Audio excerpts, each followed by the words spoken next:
ಮೊದಲಿಗೆ ಹೆಡ್ಲೈನ್ಸ್.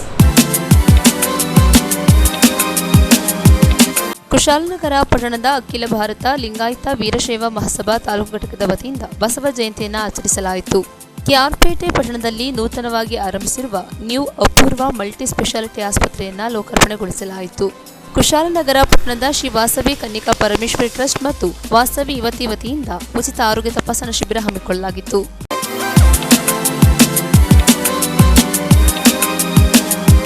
ಕುಶಾಲನಗರ ತಾಲೂಕಿನ ಪಟ್ಟಣದಲ್ಲಿ ಅಖಿಲ ಭಾರತ ಲಿಂಗಾಯತ ವೀರಶೈವ ಮಹಾಸಭಾ ತಾಲೂಕು ಘಟಕ ವತಿಯಿಂದ ಬಸವ ಜಯಂತಿಯನ್ನು ಅರ್ಥಪೂರ್ಣವಾಗಿ ಆಚರಿಸಲಾಯಿತು.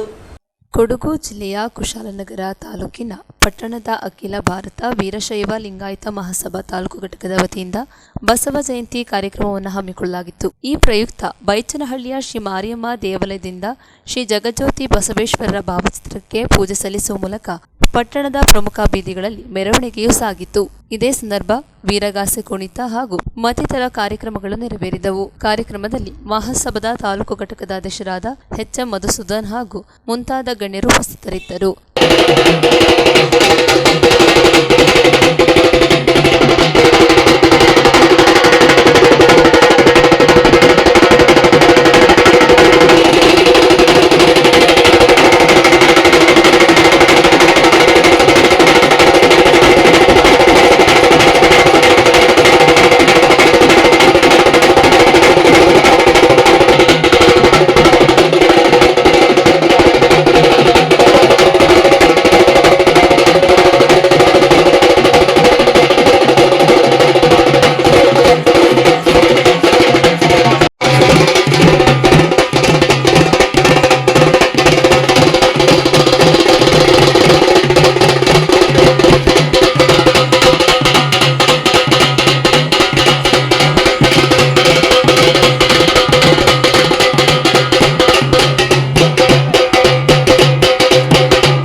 ಏನಾದರೂ ಬಂದಂಥ ಸಂದರ್ಭದಲ್ಲಿ ಯಾವುದೇ ಕಾಲಕ್ಕೂ ಕೂಡ ಮಿತಿಯನ್ನು ಹಾಕಲಿಕ್ಕೆ ಸಾಧ್ಯ ಆಗೋದಿಲ್ಲ.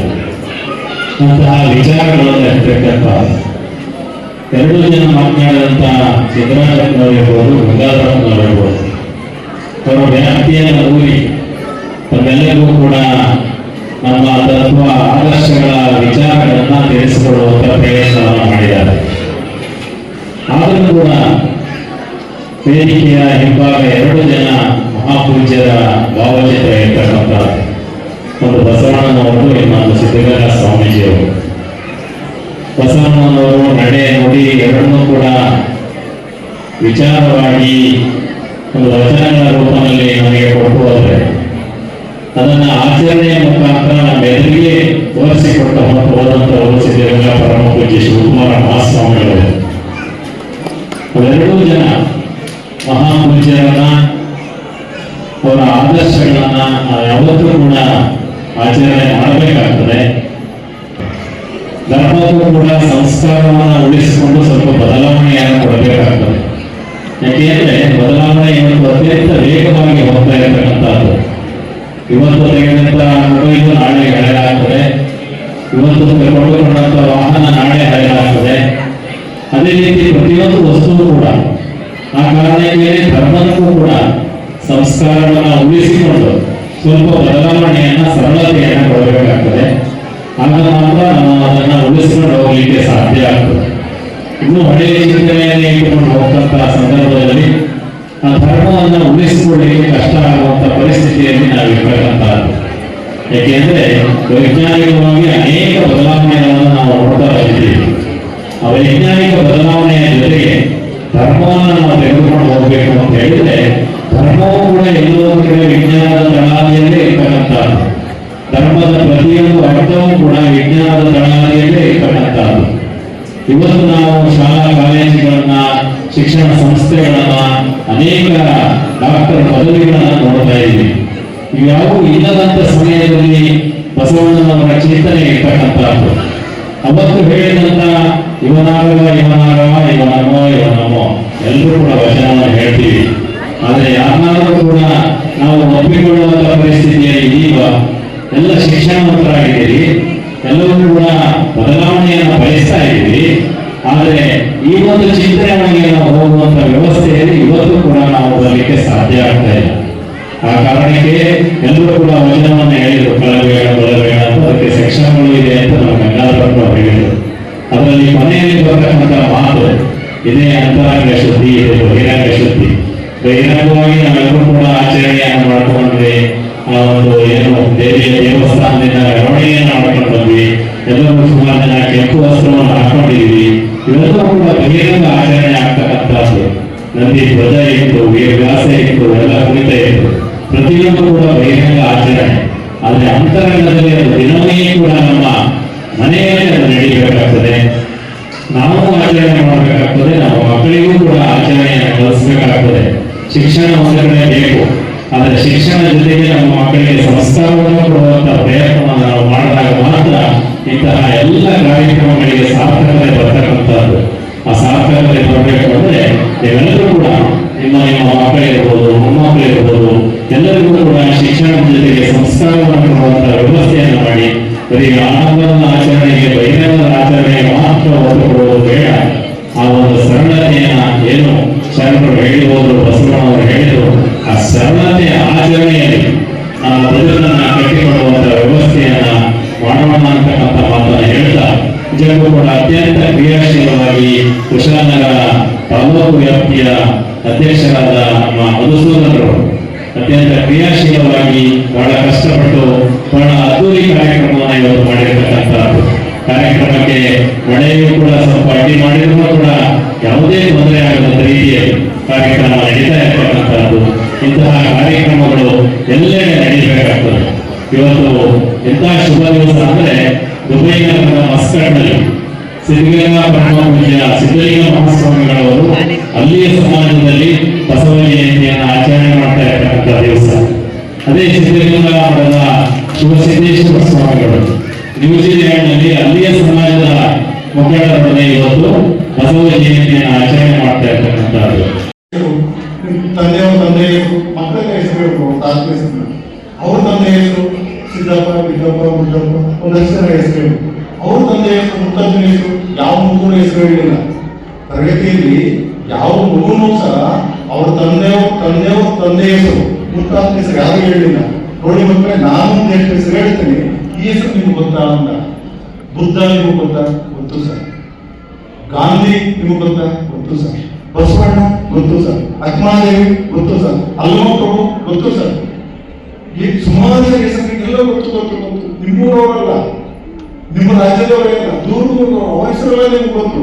ನಿಮ್ಮನೆ ಹೆಸರು ನಿಮ್ಗೆ ಗೊತ್ತಿಲ್ವಲ್ಲ ಅಂದಾಗ ಒಂದು ಮಗು ಎಷ್ಟು ಚಂದದ ಉತ್ತರವನ್ನು ಕೊಡ್ತದೆ ಅಂದ್ರೆ, ಸರ್ ಯಾರು ಸಮಾಜಕ್ಕಾಗಿ ಬದುಕ್ತಾರೆ ಸರ್ ಅವ್ರನ್ನೆಲ್ಲ ಜ್ಞಾಪಿಸ್ಕೊಳ್ತಾರೆ ಸರ್. ಯಾರು ಸ್ವಾರ್ಥಕ್ಕಾಗಿ ಬದುಕ್ತಾರೆ ಅವ್ರನ್ನೆಲ್ಲ ಮರ್ತ್ಕೊಳ್ತಾರೆ ಸರ್. ಆ ಮಗು ಎಂಥ ತಾತ್ವಿಕವಾದ ವಿಚಾರಗಳನ್ನು ಇತ್ತು ಅಂತ ಹೇಳಿ ಸಮಾಜಕ್ಕೋಸ್ಕರವಾಗಿ ತಮ್ಮ ಬದುಕನ್ನ ಗಂಧದ ಕೊರಳಿನ ಹಾಗೆ ತೆಗೆದುಕೊಂಡಂತಹ ಸಿಂಹಪುರುಷರು ಬಸವಣ್ಣನವರು.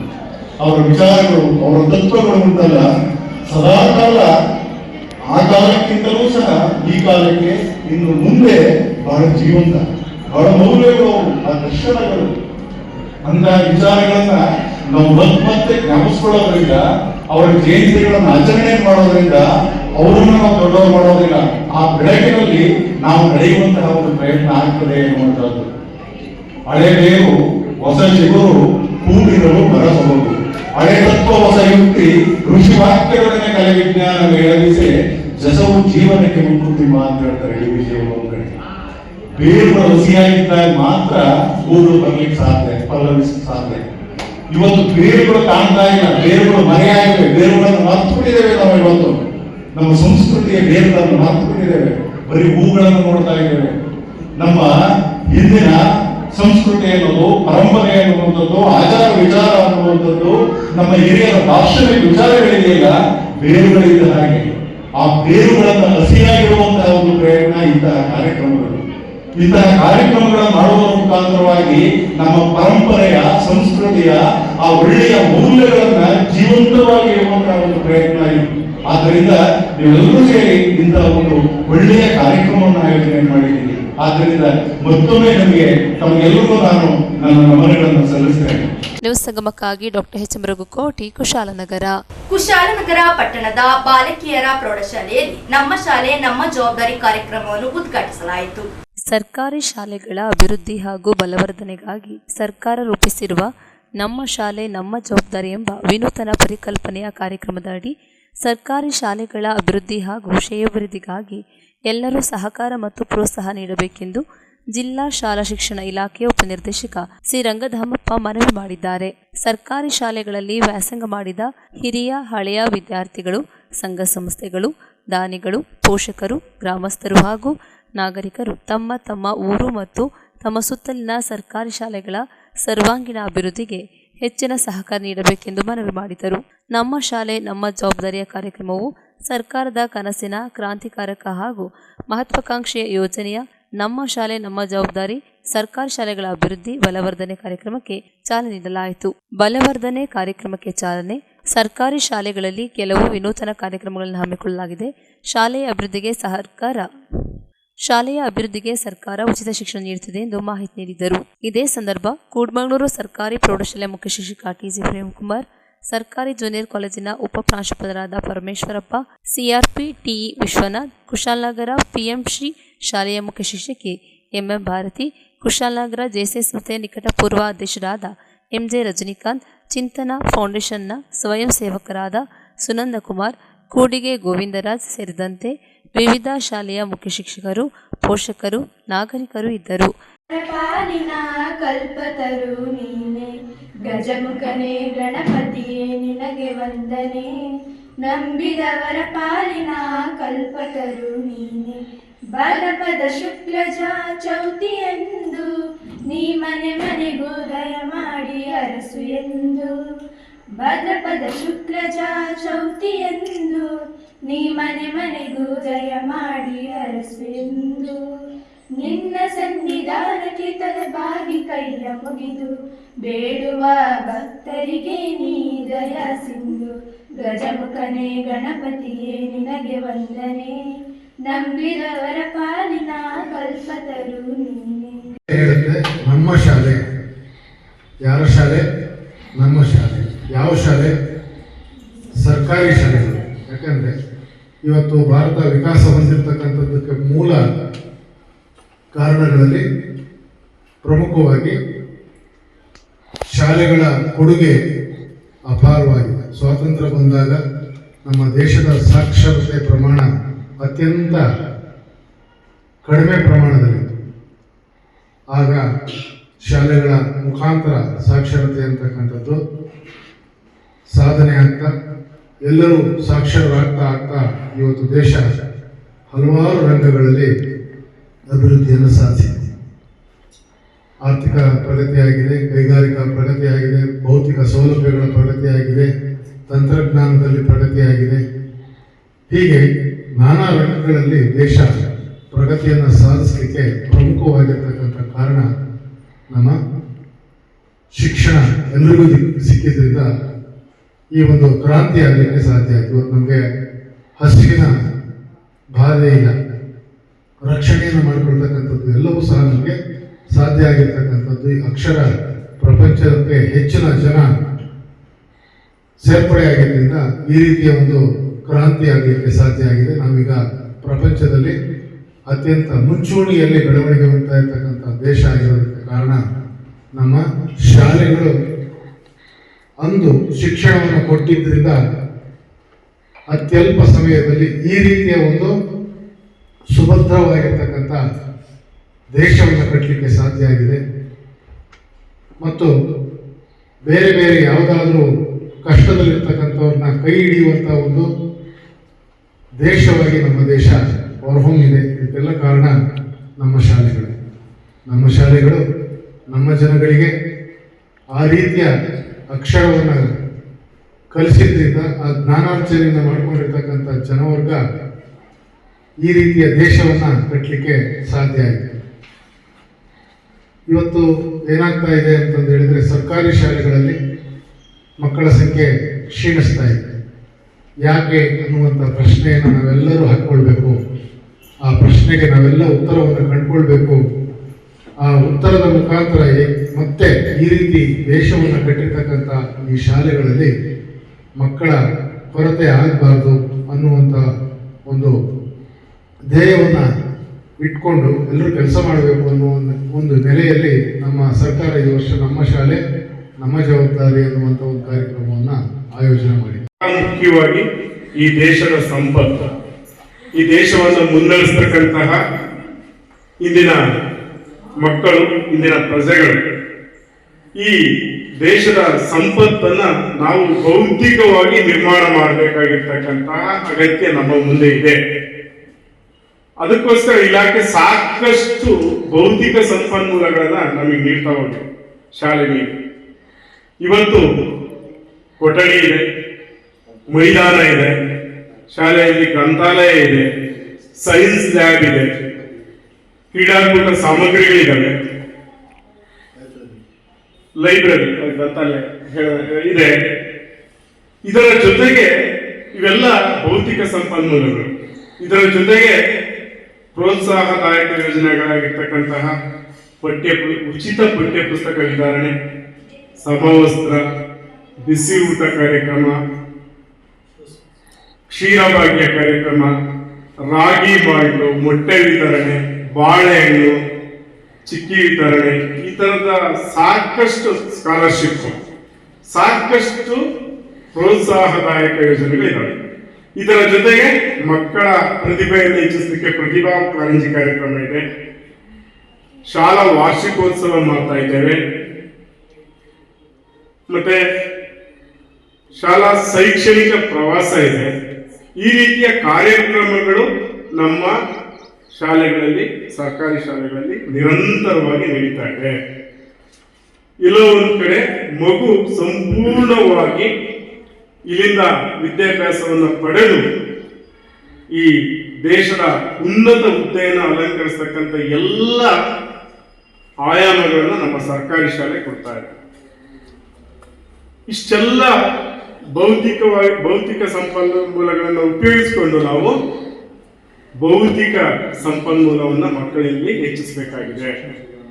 ಈ ಬೌದ್ಧಿಕ ಸಂಪನ್ಮೂಲ ಇವತ್ತು ಎಷ್ಟು ಮಟ್ಟಿಗಿದೆ ಅಂದ್ರೆ ಮಗು ಆ ಸೆನ್ಸ್, ಕಾಮನ್ ಸೆನ್ಸ್ ಎರಡನ್ನೂ ಕೂಡ ಇಲ್ಲಿ ಪಡಿತಾರೆ.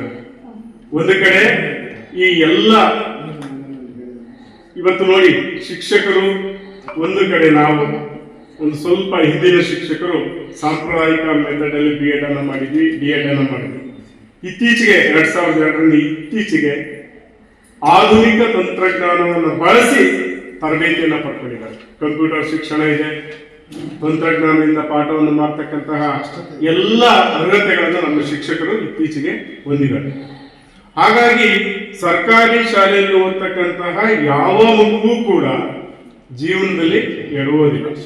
ಹೆಚ್ಚಾಯಿತು ಅಂದ್ರೆ ನಮ್ಮ ಸರ್ಕಾರಿ ಶಾಲೆಗೆ ದಾಖಲಾತಿ, ಅದು ನಮ್ಮ ಯಶಸ್ವಿ ಅಂತ ನಾನಾದ್ರೂ ಭಾವಿಸ್ಕೊಳ್ತೇನೆ. ಪ್ರತಿ ಸಭೆಗಳಲ್ಲಿ ನಾನು ಮುಖ್ಯ ಶಿಕ್ಷಕರಿಗೆ ಕೇಳ್ಕೊಳ್ತಾ ಇರೋದು ಮತ್ತೆ ಹೇಳ್ತಾ ಇರೋವಂಥದ್ದು, ವಿದ್ಯಾರ್ಥಿಗಳನ್ನ ಯಾವ ರೀತಿ ದಾಖಲೆ ಮಾಡಬೇಕು, ಪೋಷಕರಿಗೆ ಯಾವ ರೀತಿ ಅರಿವನ್ನು ಮೂಡಿಸುವಂಥದ್ದು ಈ ಕೆಲಸ. ಯಾಕೆ ಅಂತ ಅಂದ್ರೆ ಶಿಕ್ಷಕರು ಎಲ್ಲರೂ ಕೂಡ ಉತ್ತಮವಾಗಿ ಶಿಕ್ಷಣವನ್ನು ನೀಡ್ತಾ ಇದ್ದೀರಿ, ಆದ್ರೆ ಮಕ್ಕಳಿಗೆ ರೀಚ್ ಆಗ್ಬೇಕು ಅಂದ್ರೆ ಮಕ್ಕಳು ದಾಖಲಾಗಬೇಕು. ಆ ದಾಖಲಾತಿಗೆ ಬೇಕಾದಂತಹ ಹಲವಾರು ಸಮಸ್ಯೆಗಳಿದೆ, ಅದಿಲ್ಲ ಅಂತ ಹೇಳಲ್ಲ. ಆಂಗ್ಲ ಮಾಧ್ಯಮ ಬೇಕು ಅಂತ ಕೇಳ್ತಾರೆ ಪೋಷಕರು. ಅದಕ್ಕೆ ಬೇಕಾದಂತಹ ಲಾಸ್ಟ್ ಇಯರ್ ನಾವು ಈಗಾಗಲೇ 8 ಶಾಲೆಗಳಲ್ಲಿ LKGಗಳನ್ನ ಪ್ರಾರಂಭ ಮಾಡಿ ಈ ವರ್ಷ UKG ಪ್ರಾರಂಭ ಆಗ್ತಾ ಇದೆ. ಇದು ನಮ್ಮ ಯಶಸ್ವಿ ಅಂತ ನಾನಾದ್ರೂ ಭಾವಿಸ್ಕೊಳ್ತೇನೆ. ಯಾಕೆ ಅಂತಂದ್ರೆ ಪ್ರತಿ ಶಾಲೆಗಳಲ್ಲಿ 15ರಿಂದ 20 ವಿದ್ಯಾರ್ಥಿಗಳು LKGಗೆ ಸೇರ್ಪಡೆ ಆಗಿರುವಂತದ್ದು. ಆ ಮಕ್ಕಳು ನಮಗೆ ಮುಂದುವರೆದ್ರು ಅಂತ ಅಂದ್ರೆ ಸರ್ಕಾರಿ ಶಾಲೆಗಳಲ್ಲಿ ವಿದ್ಯಾರ್ಥಿಗಳ ಸಂಖ್ಯೆ ಹೆಚ್ಚಾಗುವಂಥದ್ದು. ಇದು ನಮ್ಮ ಶಿಕ್ಷಕರು, ನಮ್ಮ ಇಲಾಖೆಗೆ ಕೊಡುವಂತಹ ಒಂದು ಕೊಡುಗೆ ಅಂತ ನಾನಾದ್ರೂ ಅಂದ್ಕೊಳ್ತೇನೆ. ಈ ವರ್ಷ ನನ್ಗೆ ಈಗಾಗಲೇ ಅರ್ಜಿಗಳು ಬಂದಿರುವಂತದ್ದು. 6 ಶಾಲೆಗಳಿಂದ LKG ತರಗತಿಗಳನ್ನ ಓಪನ್ ಮಾಡ್ಲಿಕ್ಕೆ ಅಹವಾಲು ಬಂದಿರುವಂತದ್ದು. ಅದನ್ನ ನಾವು ಪರಿಶೀಲನೆ ಮಾಡಿದಾಗ ಎಲ್ಲಾ ಕಡೆಯಲ್ಲೂ ಕೂಡ ಸರ್ವೆ ಮಾಡಿ 15ರಿಂದ 20 ಮಕ್ಕಳುಗಳು ದಾಖಲಾಗ್ತಾರೆ ಅನ್ನೋ ಒಂದು ಮಾಹಿತಿಯನ್ನ ಮುಖ್ಯ ಶಿಕ್ಷಕರು ನೀಡಿರುವಂತದ್ದು. ಮತ್ತೆ STMC ಅವರ ಒಂದು ಅನುಮೋದನೆಯನ್ನ ಪಡ್ಕೊಂಡಿರುವಂತದ್ದು. ಇದು ಸರ್ಕಾರಿ ಶಾಲೆಗಳಲ್ಲಿ ದಾಖಲಾತಿಯನ್ನು ಹೆಚ್ಚಿಸಲಿಕ್ಕೆ ಬೇಕಾಗಿರುವಂತಹ ಒಂದು ಪ್ರಯತ್ನ ಅಂತ ನಾನಾದ್ರೂ ಭಾವಿಸ್ಕೊಳ್ತೀನಿ. ಈ ರೀತಿ ನಮ್ಮ ಶಿಕ್ಷಕರು ಉತ್ತಮವಾಗಿ ಕೆಲಸವನ್ನ ಮಾಡ್ತಾ ಇರುವಂತದ್ದು, ಒಂದು ದಾಖಲಾತಿ ಹೆಚ್ಚಾಗುತ್ತೆ ಅನ್ನೋ ಒಂದು ಆಶಾಭಾವನೆ ನನ್ನಲ್ಲಿ ಮೂಡಿರುವಂತದ್ದು. ಇದನ್ನ ಒಂದು ಉದಾಹರಣೆಯಾಗಿ ನಾನು ಇಲ್ಲಿ ಹೇಳ್ಬೇಕು ಅಂತ ಅಂದ್ರೆ, ಈ PM ಶ್ರೀ ಶಾಲೆಯಲ್ಲಿ ಒಂದು ಆಂಗ್ಲ ಮಾಧ್ಯಮದ LKG UKG ತರಗತಿಗಳು ಅಂತಂದ್ರೆ 30 ವಿದ್ಯಾರ್ಥಿಗಳಿಗೆ ನಾವು ಒಂದು ಯೂನಿಟ್ ಅನ್ನ ಮಾಡ್ಕೊಂಡಿದೀವಿ. ಇವತ್ತು ಹೆಚ್ಚಾಗ್ತಾ ಇದೆ ದಾಖಲಾತಿ. ಈಗಾಗಲೇ ಕಾಲ್ಸ್ಗಳು ಬರ್ತಾ ಇದೆ, ಯಾಕೆ ದಾಖಲೆ ಮಾಡ್ಕೊಳ್ಳಲ್ಲ ಅನ್ನೋಂಥ ಪ್ರಶ್ನೆಗಳು ಬರ್ತಾ ಇದೆ. ಹಾಗಂತ ಸರ್ಕಾರಿ ಶಾಲೆಗಳ ಕಡೆಗೆ ಪೋಷಕರು ಸ್ವಲ್ಪ ಮನಸ್ಸನ್ನ ಮಾಡ್ತಾ ಇರುವಂತದ್ದು ಇದು ಒಂದು ಉದಾಹರಣೆ ಅಂತ ನಾನಾದ್ರೂ ಅಂದ್ಕೊಳ್ತೇನೆ. ನಮ್ಮ ಸೋಮವಾರಪೇಟೆಯಲ್ಲಿ ಸಿಟಿಯಲ್ಲಿರುವಂತ GMP ಶಾಲೆಗೂ ಅಷ್ಟೇನೆ ಈಗಾಗಲೇ ನಮ್ಮಲ್ಲಿ 36 ವಿದ್ಯಾರ್ಥಿಗಳು ದಾಖಲಾಗಿದ್ದಾರೆ. ಇನ್ನೂ ಕೂಡ ದಾಖಲಾಗುವಂತ ಒಂದು ನೆಕ್ಸ್ಟ್ ಯೂನಿಟ್ ಅನ್ನ ಮಾಡ್ಕೊಳ್ಳಿ ಅಂತ ಹೇಳಿದ್ವಿ. ಅನುಮತಿಯನ್ನ ಮಾನ್ಯ ಉಪನಿರ್ದೇಶಕರು ನಾವೀಗಾಗಲೇ ಕೊಡ್ಬೇಕು ಅಂತ ನಾನು ಕೇಳ್ಕೊಳ್ತೀನಿ. ಈ ರೀತಿ ನಮ್ಮ ಒಂದು ಪ್ರಯತ್ನವನ್ನ ಮಾಡಿದ್ದೇ ಆದ್ರೆ ಹಂತ ಹಂತವಾಗಿ ವಿದ್ಯಾರ್ಥಿಗಳ ಸಂಖ್ಯೆ ಹೆಚ್ಚಾದಂತ ಸಂದರ್ಭದಲ್ಲಿ ಉತ್ತಮವಾದಂತಹ, ಮತ್ತೆ ಸಾಹೇಬರು ಮಾತಿನಲ್ಲಿ ಹೇಳಿದ್ರು, ಶಿಕ್ಷಕರು ಸ್ವಲ್ಪ ಆಸಕ್ತಿಯಲ್ಲಿ ಏನೋ ಒಂದು ಹಿಮ್ಮುಖ ಆಗಿದ್ದಾರೆ ಅಂತ. ಖಂಡಿತ ಇಲ್ಲ. ಶಿಕ್ಷಕರು ಸಂತೋಷದಿಂದ ಆಸಕ್ತಿಯಿಂದ ತರಗತಿಗಳನ್ನ ನಿರ್ವಹಣೆ. ನ್ಯೂಸ್ ಸಂಗಮಕ್ಕಾಗಿ ಡಾಕ್ಟರ್ H. ಮೃಗಕೋಟಿ, ಕುಶಾಲನಗರ. ಕೆಆರ್ಪೇಟೆ ತಾಲೂಕಿನ ಕತ್ತರ್ಘಟ್ಟ ಗ್ರಾಮದ ಹುಲ್ಲಿನ ಮೆದೆಯಲ್ಲಿ ದಲಿತ ಯುವಕನ ಜೀವಂತ ದಹನ ಪ್ರಕರಣಕ್ಕೆ ಸಂಬಂಧಿಸಿದಂತೆ ಆರೋಪಿ ಪರಾರಿಯಾಗಿದ್ದಾರೆ. ಕೆಆರ್ಪೇಟೆ ತಾಲೂಕಿನ ಕತ್ತರ್ಘಟ್ಟ ಗ್ರಾಮದ ಹುಲ್ಲಿನ ಮೆದೆಯಲ್ಲಿ ದಲಿತ ಯುವಕನ ಜೀವಂತ ದಹನ ಪ್ರಕರಣ ಗ್ರಾಮಾಂತರ ಠಾಣೆಯಲ್ಲಿ ಗ್ರಾಮದ ಸರ್ವಣೀಯ ಯುವಕ ಅನಿಲ್ ವಿರುದ್ಧ ಕೊಲೆ ಪ್ರಕರಣ ದಾಖಲಾಗಿದೆ. ಕತ್ತರ್ಘಟ್ಟ ಗ್ರಾಮದಲ್ಲಿ ಹುಲ್ಲಿನ ಮೆದೆಯ ಬೆಂಕಿಯಲ್ಲಿ ದಲಿತ ಯುವಕ ಜಯಕುಮಾರ್ ಜೀವಂತವಾಗಿ ದಹನವಾದ ಕೇಸ್ಗೆ ಟ್ವಿಸ್ಟ್ ಸಿಕ್ಕಿದ್ದು, ಗ್ರಾಮದ ಕೃಷ್ಣೇಗೌಡರ ಪುತ್ರ ಯುವಕ ಅನಿಲ್ ಕುಮಾರ್ ವಿರುದ್ಧ ಮೃತನ ಪತ್ನಿ ಲಕ್ಷ್ಮಿ ಗ್ರಾಮಾಂತರ ಠಾಣೆಯಲ್ಲಿ ದೂರು ದಾಖಲಿಸಿದ್ದಾರೆ. ಕೆಆರ್ಪೇಟೆ ತಾಲೂಕಿನ ಕತ್ತರ್ಘಟ್ಟ ಗ್ರಾಮದಲ್ಲಿ ದಲಿತ ಸಿದ್ದಯ್ಯ ಅವರಿಗೆ ಸೇರಿರುವ ಗ್ರಾಂಟ್ ಜಮೀನಿನಲ್ಲಿ ಕೃಷ್ಣೇಗೌಡರ ಪುತ್ರ ಅನಿಲ್ ಕುಮಾರ್ ಅಕ್ರಮವಾಗಿ ಹುಲ್ಲಿನ ಮೆದೆಯಲ್ಲಿ ಹಾಕಿಕೊಂಡಿದ್ದು, ತನ್ನ ಜಮೀನಿನಲ್ಲಿ ಅಕ್ರಮವಾಗಿ ಹಾಕಿಕೊಂಡಿರುವ ಹುಲ್ಲಿನ ಮೆದೆಯನ್ನು ತೆರವು ಮಾಡಿಕೊಡುವಂತೆ ಗ್ರಾಮದಲ್ಲಿ ರಾಜಿ ಪಂಚಾಯಿತಿ ಮಾಡಿ ಅದು ಪ್ರಯೋಜನವಾಗದ ಹಿನ್ನೆಲೆಯಲ್ಲಿ ಹಿನ್ನೆಲೆಯಲ್ಲಿ ಮೃತ ಯುವಕ ಗ್ರಾಮಾಂತರ ಠಾಣೆಯಲ್ಲಿ ದೂರು ದಾಖಲಿಸಿದನು ಎಂದು ತಿಳಿದು ಬಂದಿದೆ. ನಿನ್ನೆಯೂ ಅನಿಲ್ ಕುಮಾರ್ ಮತ್ತು ಜಯಕುಮಾರ್ ನಡುವೆ ತೀವ್ರ ಮಾತಿನ ಚಕಮಕಿ ಹಾಗೂ ಪರಸ್ಪರ ಗಲಾಟೆ ಗದ್ದಲ ನಡೆದಿದ್ದು, ನಾನು ಹುಲ್ಲಿನ ಮೆದೆಯನ್ನು ತೆರವುಗೊಳಿಸಲ್ಲ, ಮೆದೆಗೆ ಬೆಂಕಿ ಹಾಕ್ತೀನಿ, ನೀನು ಬೆಂಕಿಯೊಳಗೆ ಬಿದ್ದು ಸಾಯಿ, ಇಲ್ಲದಿದ್ದರೆ ನಾನೇ ನಿನ್ನನ್ನು ಸಾಯಿಸುತ್ತೇನೆ ಎಂದು ಬೆದರಿಕೆ ಹಾಕಿದ ಹಿನ್ನೆಲೆಯಲ್ಲಿ ಮನನೊಂದ ದಲಿತ ಯುವಕ ಜಯಕುಮಾರ್ ಉರಿಯುತ್ತಿರುವ ಹುಲ್ಲಿನ ಮೆದೆಯೊಳಕ್ಕೆ ಹಾರಿ ಸಾವಿಗೆ ಶರಣಾಗಿದ್ದಾರೆ. ನನ್ನ ಪತಿಯ ಸಾವಿಗೆ ಅನಿಲ್ ಕಾರಣ ಎಂದು ಲಕ್ಷ್ಮಿ ದೂರು ನೀಡಿದ್ದಾರೆ. ಆರೋಪಿ ಅನಿಲ್ ಕುಮಾರ್ ತಲೆಮರೆಸಿಕೊಂಡಿದ್ದು, ಆತನ ಪತ್ತೆಗಾಗಿ ಗ್ರಾಮಾಂತರ ಪೊಲೀಸರು ಬಲೆ ಬೀಸಿದ್ದಾರೆ. ನಾಗಮಂಗಲ ಡಿಎಸ್ಪಿ ಚಲುವರಾಜ್ ಅವರು ಅನಿಲ್ ವಿರುದ್ಧ ಕೊಲೆ ಪ್ರಕರಣ ದಾಖಲಿಸಿಕೊಂಡಿದ್ದು, ಮುಂದಿನ ತನಿಖೆ ಕೈಗೊಂಡಿದ್ದಾರೆ.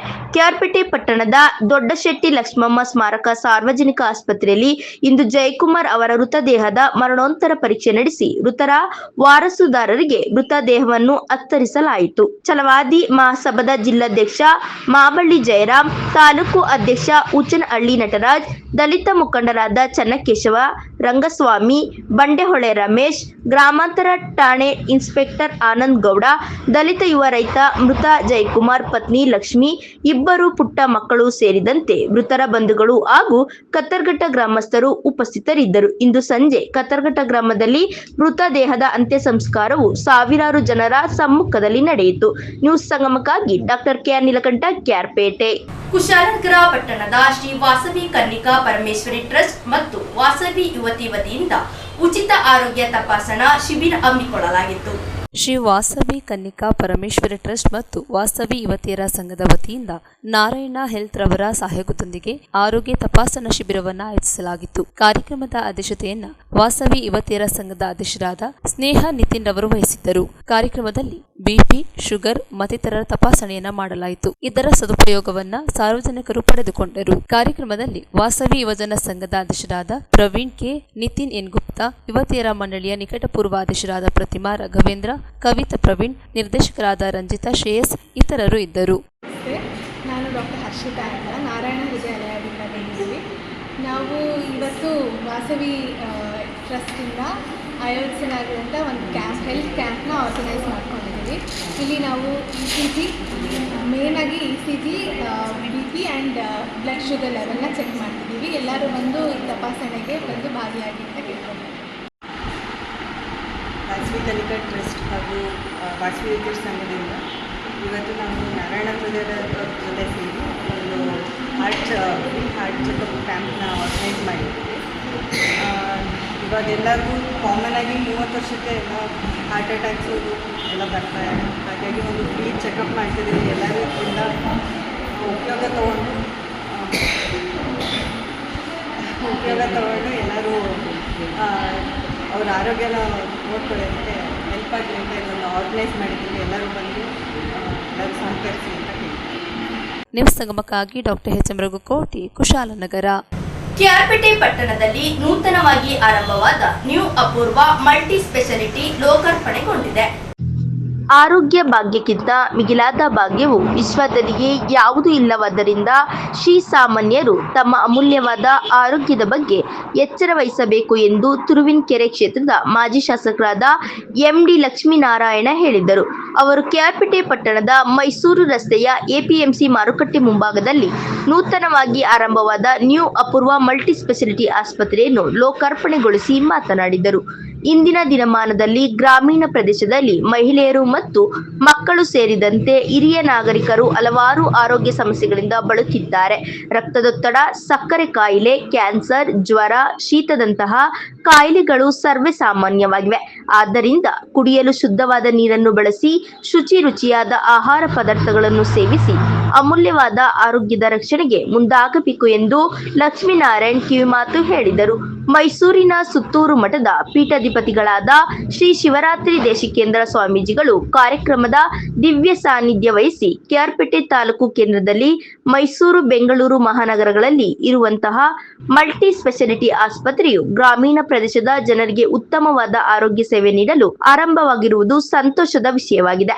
ಆಸ್ಪತ್ರೆ ಆರಂಭಿಸುವ ಸಾಹಸ ಕಾರ್ಯಕ್ಕೆ ಮುಂದಾಗಿ ಆಗಿರುವ ಅನಿಲ್ ಹಾಗೂ ಬೋರೇಗೌಡ ಅವರಿಗೆ ಶುಭವಾಗಲಿ ಎಂದು ಹಾರೈಸಿದರು. ಕೆಂಗೇರಿ ವಿಶ್ವ ಒಕ್ಕಲಿಗರ ಮಹಾಸಂಸ್ಥಾನ ಮಠದ ಪೂಜ್ಯ ಶ್ರೀಗಳಾದ ಡಾಕ್ಟರ್ ನಿಶ್ಚಲಾನಂದನಾಥ ಸ್ವಾಮೀಜಿ ಆಶೀರ್ವಚನ ನೀಡಿ ಮಾತನಾಡಿ, ಕೆಆರ್ಪೇಟೆ ಪಟ್ಟಣದಲ್ಲಿ ಮಲ್ಟಿ ಸ್ಪೆಷಾಲಿಟಿ ಆಸ್ಪತ್ರೆಯು ಆರಂಭವಾಗಿರುವುದು ಸಂತೋಷದ ಸಂಗತಿಯಾಗಿದೆ. ತಾಲೂಕಿನ 326 ಹಳ್ಳಿಗಳ ಜನರು ಮೈಸೂರು, ಬೆಂಗಳೂರು ನಗರಗಳ ವ್ಯಾಮೋಹಕ್ಕೆ ಒಳಗಾಗದೆ ನಿಮ್ಮ ಮನೆ ಬಾಗಿಲಿನಲ್ಲಿಯೇ ದೊರೆಯುತ್ತಿರುವ ಉತ್ತಮವಾದ ವೈದ್ಯಕೀಯ ಆರೋಗ್ಯ ಸೇವೆಯನ್ನು ಸದ್ಬಳಕೆ ಮಾಡಿಕೊಂಡು ಸಕಾಲ ನೂರ್ಕಾಲ ಆರೋಗ್ಯವಂತರಾಗಿ ನೆಮ್ಮದಿಯ ಜೀವನ ನಡೆಸಬೇಕು ಎಂದು ಮನವಿ ಮಾಡಿದರು. ಸಮಾಜ ಸೇವಕ ಹಾಗೂ ರಾಜ್ಯ ಆರ್ಟಿಒ ಅಧಿಕಾರಿಗಳ ಸಂಘದ ಅಧ್ಯಕ್ಷರಾದ ಮಲ್ಲಿಕಾರ್ಜುನ, ಪುರಸಭೆ ಅಧ್ಯಕ್ಷ ಪಂಕಜ, ಮಾಜಿ ಶಾಸಕ ಕೆಬಿ ಚಂದ್ರಶೇಖರ್, ಡಿಸಿಸಿ ಬ್ಯಾಂಕ್ ಉಪಾಧ್ಯಕ್ಷ ಅಶೋಕ್, ಪುರಸಭೆ ಸದಸ್ಯರಾದ ಡಿ ಪ್ರೇಮ್ಕುಮಾರ್, ಕೆಎನ್ ಪ್ರಮೋದ್, ತಾಲೂಕು ಕೃಷಿಕ ಸಮಾಜದ ಅಧ್ಯಕ್ಷ ನಟನಹಳ್ಳಿ ಗಂಗಾಧರ್, ಕನ್ನಡ ಸೇನೆಯ ಮಂಡ್ಯ ಜಿಲ್ಲಾ ಅಧ್ಯಕ್ಷ ಮಂಜುನಾಥ್, ತಾಲೂಕು ಅಧ್ಯಕ್ಷ ಸುರೇಶ್, ತಾಲೂಕು ಆರೋಗ್ಯಾಧಿಕಾರಿ ಡಾಕ್ಟರ್ ಅಜಿತ್, ಸಾರ್ವಜನಿಕ ಆಸ್ಪತ್ರೆ ಆಡಳಿತ ವೈದ್ಯಾಧಿಕಾರಿ ಡಾಕ್ಟರ್ ಶಶಿಧರ್, ಪಾಂಡವಪುರ ತಾಲೂಕು ಆರೋಗ್ಯ ಅಧಿಕಾರಿ ಸಿಎ ಅರವಿಂದ್, ಗ್ರಾಮಾಂತರ ಠಾಣೆ ಪೊಲೀಸ್ ಇನ್ಸ್ಪೆಕ್ಟರ್ ಆನಂದ್ ಗೌಡ, ನವೀನ್ ಸೇರಿದಂತೆ ನೂರಾರು ಜನರು ನ್ಯೂ ಅಪೂರ್ವ ಮಲ್ಟಿ ಸ್ಪೆಷಾಲಿಟಿ ಆಸ್ಪತ್ರೆಯ ಲೋಕಾರ್ಪಣೆ ಕಾರ್ಯಕ್ರಮದಲ್ಲಿ ಭಾಗವಹಿಸಿದರು. ಹಾಗೆಯೇ ಜಿಲ್ಲಾಧಿಕಾರಿಗಳ ಸಮೇತ ನನ್ನ ಜೊತೆಯಲ್ಲಿ ಶಾಸಕರಾಗಿರ್ತಕ್ಕಂಥ ಸನ್ಮಾನ್ಯ ಚಂದ್ರನವರೇ, ವೇದಿಕೆ ಮೇಲೆ ಆಸೀನರಾಗಿರ್ತಕ್ಕಂಥ ಎಲ್ಲ ಹಿರಿಯರೇ, ಈ ಒಂದು ಆಸ್ಪತ್ರೆಯ ವ್ಯವಸ್ಥೆಯನ್ನು ತೆಗೆದುಕೊಂಡಿರ್ತಕ್ಕಂಥ ನನ್ನ ಆತ್ಮೀಯ ಸಹೋದರ ಅನಿಲ್ ಅವರು ಮತ್ತು ಅವರ ಕುಟುಂಬದವರೇ, ನೆರೆದಿರ್ತಕ್ಕಂಥ ಯಾವತ್ತು ಬಂಧುಗಳೇ, ತಾಯಿಗಳೇ, ಮಾಧ್ಯಮ ಆರೋಗ್ಯದ ಬಗ್ಗೆ ಇವತ್ತು ಸರ್ಕಾರಗಳು ಎಷ್ಟೇ ಕಾಳಜಿ ವಹಿಸಿದ್ರು ಕೂಡ ಇವತ್ತು ನಮ್ಮ ಆರೋಗ್ಯವನ್ನು ಕಾಪಾಡ್ತಕ್ಕಂಥ ಒಂದು ವ್ಯವಸ್ಥೆಗಳು ಅನೇಕ ಮಠಾಧೀಶರು ಕರೋಣ ಪೂಜ್ಯರ ಆದಿಯಾಗಿ ಇವತ್ತು ಗೊತ್ತಿರ್ತಕ್ಕಂಥ ನಮ್ಮ ಹಿರಿಯರನ್ನ ನಮ್ಮ ಆರೋಗ್ಯವನ್ನು ಕಾಪಾಡ್ತಕ್ಕಂಥ ದೃಷ್ಟಿಯಿಂದ, ಅದರಲ್ಲೂ ವಿಶೇಷವಾಗಿ ಇತ್ತೀಚಿನ ದಿನಗಳಲ್ಲಿ ನಾವು ಕುಡಿತಕ್ಕಂಥ ನೀರು ಇರ್ಬೋದು, ಸೇವಿಸ್ತಕ್ಕಂಥ ಗಾಳಿ ಇರ್ಬೋದು, ತಿಂತಕ್ಕಂಥ ಆಹಾರ ಇರ್ಬೋದು, ಎಲ್ಲವೂ ಕೂಡ ವಿಷಮಿಶ್ರಿತ ಪದಾರ್ಥಗಳಾಗಿರ್ತಕ್ಕಂಥ ಒಂದು ಸಂದರ್ಭದಲ್ಲಿ ಕಾಯಿಲೆ ಯಾವ ಸಂದರ್ಭದಲ್ಲಿ ಯಾವ ವೇಳೆಯಲ್ಲಿ ನಮಗೆ ಬರುತ್ತೆ ಅಂತಕ್ಕಂಥದ್ದು ನಮ್ಗ್ಯಾರು ಕೂಡ ಅರಿವಿರೋದಿಲ್ಲ. ರಾತ್ರಿ ಮಲಗುವಂಥ ಸಂದರ್ಭದಲ್ಲಿ ತುಂಬಾ ಜನ ಊಟ ಮಾಡಿ ಮಲಗಿರ್ತಾರೆ, ಬೆಳಿಗ್ಗೆ ಎದ್ರೆ ಈಗಾಗಲೇ ಮಾಧ್ಯಮದಲ್ಲಿ ಬಂದಿರುತ್ತೆ ಅವ್ರ ತೀರೋದು ಮುಗಿಯಲ್ಲಿ. ಬಂದವಳೆ ಸನಾತನ ಕಾಲದ ಧರ್ಮ, ಪರಂಪರೆ, ಇತಿಹಾಸವನ್ನು ಒಳಪಡಿರ್ತಕ್ಕಂಥ ನಾವೆಲ್ಲರೂ ಕೂಡ ಅರ್ಕೋಬೇಕು. ನಾವಿವತ್ತು ಜೀವಿತ ಕಾಲದಲ್ಲಿ ಯಾವ ರೀತಿ ನಡ್ಕೋಬೇಕು ಅಂತಕ್ಕಂಥ ಒಂದು ದೃಷ್ಟಿಯಿಂದ ಏನು ಹುಟ್ಟಿಸಿರ್ತಕ್ಕಂಥ ಭಗವಂತ ನಮ್ಮನ್ನ ನೂರಾರು ವರ್ಷಗಳ ಕಾಲ ಜೀವಿತ ಇರ್ತಾನೆ ಅಂತಕ್ಕಂಥದಕ್ಕೆ ಇವತ್ತು ಸಾಕ್ಷಿ ಇಲ್ಲ. ಕಾರಣ ನಾವು ನಡ್ಕೊತಕ್ಕಂಥ ದಾರಿ ಹಾಗಾಗಿದೆ.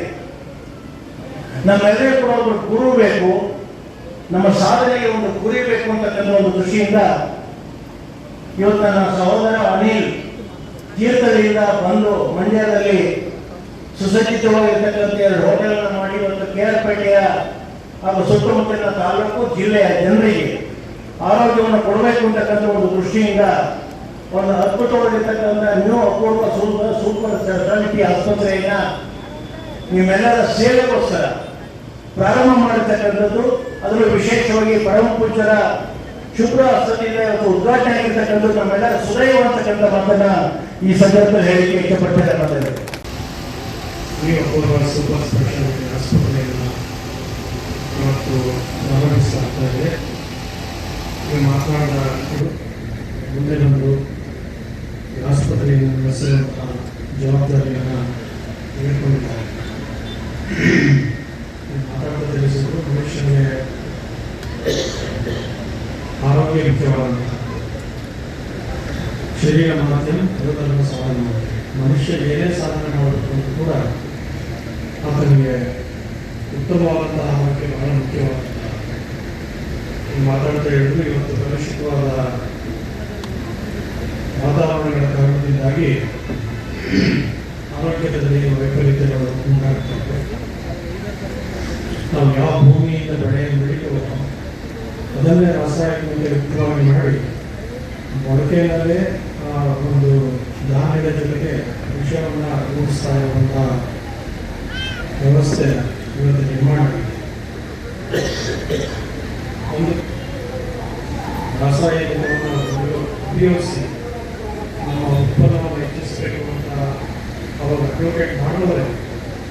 ವಿಜ್ಞಾನಿಗಳು ಇವತ್ತು ಭೂಮಿ ಫಲವತ್ತತೆಯನ್ನು ಕಳ್ಕೊಳ್ತಾ ಇದೆ, ವಿಷಮುಕ್ತವಾಗಿದೆ. ಮತ್ತೆ ನಾವು ಮುಂದಿನ ದಿನಕ್ಕೆ ಹೋಗಬೇಕು ಅನ್ನೋದನ್ನು ಒತ್ತಾಯಪೂರ್ವಕವಾಗಿ ಹೇಳ್ತಾ ಇರೋದು ನಮ್ಮೆಲ್ಲರ ಉದ್ಯಮದ ಸಂಗತಿ. ಇಂಥ ದಿನಮಾನದಲ್ಲಿ ನಮಗೆ ಬೆಳೀತಾ ಇರುವಂಥ ಆಹಾರದ ಉತ್ಪನ್ನಗಳನ್ನು ಗಮನದಲ್ಲಿಟ್ಟುಕೊಂಡು ನಾವು ಸೇವಿಸುವ ಗಾಳಿ, ಕುಡಿಯುವ ನೀರು, ತಿನ್ನುವ ಆಹಾರ ಎಲ್ಲವೂ ಕೂಡ ಕಲುಷಿತವಾಗಿರೋದ್ರಿಂದ ಅದಕ್ಕೆ ಪೂರಕವಾಗಿ ನಮ್ಮ ಆರೋಗ್ಯವನ್ನು ಸುಸ್ಥಿತಿಯಲ್ಲಿ ಇಟ್ಕೊಳ್ಳೋಕ್ಕೆ ಅವಕಾಶವನ್ನು ಕಲ್ಪಿಸಿಕೊಳ್ಬೇಕಾಗ್ತಾ ಇದೆ. ಹಾಗಾಗಿ ಇವತ್ತು ರಾಜ್ಯದಾದ್ಯಂತ ಅನೇಕ ರೀತಿಯ ಸೂಪರ್ ಸ್ಪೆಷಾಲಿಟಿ ಆಸ್ಪತ್ರೆಗಳು ಬರ್ತಾ ಇರೋದು ಕೂಡ ಗಮನಾರ್ಹವಾದಂಥದ್ದು. ಮೈಸೂರು, ಬೆಂಗಳೂರು, ಬಾಂಬೆ ಅಂತ ಸೂಪರ್ ಸ್ಪೆಷಾಲಿಟಿ ಆಸ್ಪತ್ರೆ ಮತ್ತು ವಿಶೇಷವಾಗಿ ಒಂದು ತಾಲೂಕು ಕೇಂದ್ರದಲ್ಲಿ ಕೇರ್ಪೇಟೆಯಂಥ ಒಂದು ಗ್ರಾಮೀಣ ಪ್ರದೇಶದಲ್ಲಿ ಇಂಥ ಆಸ್ಪತ್ರೆ ನಿರ್ಮಾಣ ಆಗಿದ್ದು ಅದನ್ನು ಮುನ್ನಡೆಸಲಿಕ್ಕೆ ಅನಿಲವರು ಮುಂದೆ ಬಂದಿರತಕ್ಕಂಥದ್ದು ಅತ್ಯಂತ ಸಂತೋಷದ ಸಂಗತಿ. ಅನಿಲವರು ಮೂಲತಃ ತೀರ್ಥಹಳ್ಳಿಯಿಂದ ಮಂಡ್ಯಕ್ಕೆ ಬಂದು ಅಪೂರ್ವ ಹೋಟೆಲ್ ಉದ್ಯಮವನ್ನು ಪ್ರಾರಂಭ ಮಾಡಿ ಅಪೂರ್ವ ಅನಿಲಿಂದ ಹೆಸರನ್ನು ಪಡೆದಿರ್ತಕ್ಕಂಥದ್ದು. ಅವರು ಯುವಕರು, ಉತ್ಸಾಹಿಗಳು, ಅವರಿಗೆ ವಹಿಸಿಕೊಂಡು ಯಾವುದೇ ಕಾರ್ಯವನ್ನು ನಿಷ್ಠಾಪೂರ್ಣವಾಗಿ ನಡೆಸುವಂತಹ ಒಂದು ಮನಸ್ಥಿತಿಗಳಂತವರು. ಯಾಕಂದ್ರೆ ಗೊತ್ತಿದೆ, ಕೃಷ್ಣಾಷ್ಟಮಿಯಿಂದ ಬೆಂಗಳೂರಿಗೆ ಬರಲಿಕ್ಕೆ, ಕೃಷ್ಣಾಷ್ಟಮಿಯಿಂದ ಮಂಡ್ಯಕ್ಕೆ ಬರಲಿಕ್ಕೆ ಎಷ್ಟು ಒತ್ತಡ ಆಗುತ್ತೆ ಅಂದ್ರೆ ನಮಗೆ ಇವತ್ತು ಸುಮಾರು 2 ಕಾಲ ಗಂಟೆ ಆಯಿತು ಬೆಂಗಳೂರಿಂದ ಇಲ್ಲಿ ಬರಲಿಕ್ಕೆ. ಹಾಗಾಗಿ ಇಲ್ಲೊಂದು ಸೂಪರ್ ಸ್ಪೆಷಾಲಿಟಿ ಆಸ್ಪತ್ರೆ ಆಗುವುದು ಸಾರ್ವಜನಿಕವಾಗಿ ಉಪಯೋಗ ಆಗುವಂತ ಕೆಲಸ ಅಂತ ನಮ್ಮ ಭಾವನೆ. ಸಾರ್ವಜನಿಕರಿಗೆ ವಿಶೇಷವಾಗಿ ಇತ್ತೀಚೆಗೆ ಶಿಕ್ಷಣ, ಆರೋಗ್ಯ ಈ ವಿಷಯಗಳು ಬಹಳ ಆದ್ಯತೆಯ ವಿಷಯಗಳಾಗಿವೆ. ಶಿಕ್ಷಣ ಕ್ಷೇತ್ರದಲ್ಲೂ ಕೂಡ ಕೃಷ್ಣಾಷ್ಟಮಿ ಇನ್ನು ಹಿಂದುಳಿದೆ ಅಂತ ಹೇಳಿ ಇಷ್ಟಪಡ್ತೇನೆ. ಇನ್ನೂ ಒಂದಷ್ಟು ಸಾಹಸ ಮಾಡುವಂತಹ ಒಳ್ಳೊಳ್ಳೆಯ ವಿಜ್ಞಾನ ಪದವಿ ಪೂರ್ವ ಕಾಲೇಜುಗಳಿಗೆ ಬರಬೇಕಾಗಿದೆ. ಖಾಸಗಿ ಕ್ಷೇತ್ರದವರಾಗಲಿ ಯಾರೇ ಆಗಲಿ. ಯಾಕಂದ್ರೆ ನೋಡಬಹುದು, ಇಡೀ ಮಂಡ್ಯ ಜಿಲ್ಲೆಯ ಸುಮಾರು 5,000 ಮಕ್ಕಳು ಇವತ್ತು ಮಂಗಳೂರಿನಲ್ಲಿ ಓದ್ತಾ ಇದ್ದಾರೆ. ಇವತ್ತು ಲಕ್ಷಾಂತರ ಕೊಟ್ಟು ಮಂಗಳೂರಿಗೆ ಹೋಗಿ ಪ್ರತಿ ವರ್ಷ 5 ಲಕ್ಷ ರೂಪಾಯಿನ ಇನ್ವೆಸ್ಟ್ ಮಾಡ್ತಾ ಇದ್ದಾರೆ. ಪ್ರತಿ ವರ್ಷ PU ಸೈನ್ಸ್ ಓದಲಿಕ್ಕೆ ನಾವು ಡಾಕ್ಟರ್ ಆಗಬೇಕು, ಇಂಜಿನಿಯರ್ಸ್ ಆಗಬೇಕು, ಇನ್ನು ಬೇರೆ ಬೇರೆ ಕಾಂಪಿಟೇಟಿವ್ ಎಕ್ಸಾಮಿನೇಷನ್ಸ್ ಕ್ಲಿಯರ್ ಮಾಡಬೇಕು ಅನ್ನೋ ಒಂದು ಆಸೆಯಿಂದ ಪೇರೆಂಟ್ಸ್ ದುಡ್ಡೆಲ್ಲ ತಗೊಂಡೋಗಿ ಮಂಗಳೂರಿಗೆ ಇನ್ವೆಸ್ಟ್ ಮಾಡುವಂತ ಸಂದರ್ಭದಲ್ಲಿ ಕೆಲವರಿಗೆ ಅನುಕೂಲ ಇರೋರಿಗೆ ಆಗುತ್ತೆ ಶಿಕ್ಷಣ ಕ್ಷೇತ್ರ ಮುಂದುವರಿಬೇಕು. ಆದ್ರೆ ರೈತರ ಮಕ್ಕಳಿಗೆ, ಬಡವರ ಮಕ್ಕಳಿಗೆ ಇಲ್ಲೇ ಆಧಾರದ ಒಂದಷ್ಟು ಕಾಲೇಜುಗಳಾದ್ರೆ ಒಂದು ಒಳ್ಳೆಯದಾಗುತ್ತೆ ಇರೋದು ನಮ್ಮ ಭಾವನೆ. ಹಾಗೆ ಆಸ್ಪತ್ರೆ ವಿಷಯಕ್ಕೆ ಸಂಬಂಧಪಟ್ಟ ಹಾಗೆ ಹೇಳ್ಬೇಕು ಅಂದ್ರೆ ಎಲ್ಲ ಮೈಸೂರು ಬಿಟ್ಟಿರಲಿ. ನಾವು ನೋಡಿದ್ದೀವಿ ಅನೇಕ ಭಾಷೆಗಳು, ನಾನು ಪೂರ್ವಾಶ್ರಮದಲ್ಲಿ ಕೂಡ ಹೇಳಿದ್ದೆ, ಯಾಕಪ್ಪ ನೀವು ಮೂರ್ಖರಾಗ್ತಾ ಇದೆ, ಇದೇ ಊರನ್ನ ನಡೆಸಿ ಯಾರಾದ್ರೂ ಒಂದು ಒಳ್ಳೆ ಆಸ್ಪತ್ರೆ ಮಾಡಿದರೆ ಅವ್ರಿಗೆ ಪ್ರೀತಿ ತೋರಿಸಿ, ಜಗಳಾಡಿಗೆ ಹೋಗ್ಬೇಡಿ. ಇದೇ ಆಸ್ಪತ್ರೆ ಒಳ್ಳೆ ಆಸ್ಪತ್ರೆ ಆಗುತ್ತೆ. ನನಗೆ ಅನಿಸುತ್ತೆ, ನನ್ನ ಮನಸ್ಸು, ನನ್ನ ಒಂದು 6th ಸೆನ್ಸ್ ಹೇಳುತ್ತೆ, ಈ ಆಸ್ಪತ್ರೆ ಅತ್ಯಂತ ಯಶಸ್ವಿ ಆಸ್ಪತ್ರೆ ಆಗುತ್ತೆ ಈ ಭಾಗಕ್ಕೆ. ಅದಾಗಲಿ ನಾನು ಮಹಾಮಾರಿ ಗಣಪತಿಗೆ ಮತ್ತು ಕಾಲದೇಶದಲ್ಲಿ ಪ್ರಾರ್ಥನೆ ಮಾಡ್ಕೊಳ್ತೇನೆ. ಅನಿಲ್ ಮತ್ತು ಬೋರೇಗೌಡ ಇಡೀ ಕುಟುಂಬ ಏನಾದರೂ ಒಂದು ಹೊಸ ಸಾಧನೆ ಮಾಡಬೇಕು, ಇಲ್ಲಿನ ಸ್ಥಳೀಯ ಜನರಿಗೆ ಸಹಾಯ ಮಾಡಬೇಕು. ಬಹಳ ದೂರಕ್ಕೆ ಹೋಗ್ತಾರಲ್ಲ ಅಂತ ದೂರ ಹೋಗುವಂತನ್ನ ತಪ್ಪಿಸಿ ಅವರ ಪ್ರಾಣಾಪಾಯದಿಂದ ರಕ್ಷಣೆ ಮಾಡಬೇಕು. ಒಳ್ಳೆಯ ಸಮುದಾಯ ಆರೋಗ್ಯವನ್ನು ಕೊಡಬೇಕು. ಚೆನ್ನಾಗಿ ಎಲ್ಲ ವ್ಯವಸ್ಥೆಯ ಎಲ್ಲ ಕ್ರಿಯೇಟ್ ಮಾಡಿದ್ದಾರೆ. ಇದನ್ನು ಉಪಯೋಗಿಸಬೇಕು ಅಂತ ಹೇಳಿದ ವೈದ್ಯರ ತಂಡ ವಿಶೇಷವಾಗಿ ಅಥವಾ ರೋಗಿಗಳ ಕುಟುಂಬದವರು ಏನು ಅಪೇಕ್ಷೆ ಪಡ್ತಾರೆ ಆ ಹಂಬಲವನ್ನು ಇಟ್ಕೊಂಡು ಬಂದಂತವರಿಗೆ ಸ್ವಲ್ಪ ನೀವು ಕನೆಕ್ಟಿವಿಟಿ ಆಗಬೇಕಾಗುತ್ತೆ. ಸೊ ಅವರಿಗೆ ಕನೆಕ್ಟ್ ಆದರೆ, ಅವರ ಭಾವನೆಗಳಿಗೆ ಕನೆಕ್ಟ್ ಆದರೆ ಒಬ್ಬರಿಗೊಬ್ಬರಿಗೆ ಮೌತ್ ಟು ಮೌತ್ ಸ್ಪ್ರೆಡ್ ಆಗುತ್ತೆ ವಿಷಯ. ಯಾಕಂದ್ರೆ ಕೃಷ್ಣರಾಜಪೇಟೆ ತಾಲೂಕು ಇಡೀ ರಾಜ್ಯದಲ್ಲೇ ಅತ್ಯಂತ ದೊಡ್ಡ ತಾಲೂಕು, ಜನಸಂಖ್ಯೆಯಲ್ಲಿರ್ಬೋದು, ವಿಸ್ತಾರದಲ್ಲಿರ್ಬೋದು, ಇನ್ನು ಇದಾವೆ. ಆರ್ಥಿಕವಾಗಿ ಕೂಡ ಬಹಳ ಸ್ಟ್ರಾಂಗ್ ಇದೆ ಅಂತ ನಾವು ಅಂದ್ಕೊಂಡಿದ್ದೀವಿ. ಆದರೆ ನ್ಯೂಸ್ ಸಂಗಮಕ್ಕಾಗಿ ಡಾಕ್ಟರ್ KR ನೀಲಕಂಠ, KR-ಪೇಟೆ. ಕೊನೆಯಲ್ಲಿ ಮತ್ತೊಮ್ಮೆ ಹೆಡ್ಲೈನ್ಸ್. ಕುಶಾಲನಗರ ಪಟ್ಟಣದ ಅಖಿಲ ಭಾರತ ಲಿಂಗಾಯತ ವೀರಶೈವ ಮಹಾಸಭಾ ತಾಲೂಕು ಘಟಕದ ವತಿಯಿಂದ ಬಸವ ಜಯಂತಿಯನ್ನು ಆಚರಿಸಲಾಯಿತು. ಕೆಆರ್ಪೇಟೆ ಪಟ್ಟಣದಲ್ಲಿ ನೂತನವಾಗಿ ಆರಂಭಿಸಿರುವ ನ್ಯೂ ಅಪೂರ್ವ ಮಲ್ಟಿ ಸ್ಪೆಷಾಲಿಟಿ ಆಸ್ಪತ್ರೆಯನ್ನು ಲೋಕಾರ್ಪಣೆಗೊಳಿಸಲಾಯಿತು. ಕುಶಾಲನಗರ ಪಟ್ಟಣದ ಶ್ರೀ ವಾಸವಿ ಕನ್ನಿಕಾ ಪರಮೇಶ್ವರಿ ಟ್ರಸ್ಟ್ ಮತ್ತು ವಾಸವಿ ಯುವತಿ ವತಿಯಿಂದ ಉಚಿತ ಆರೋಗ್ಯ ತಪಾಸಣಾ ಶಿಬಿರ ಹಮ್ಮಿಕೊಳ್ಳಲಾಗಿತ್ತು.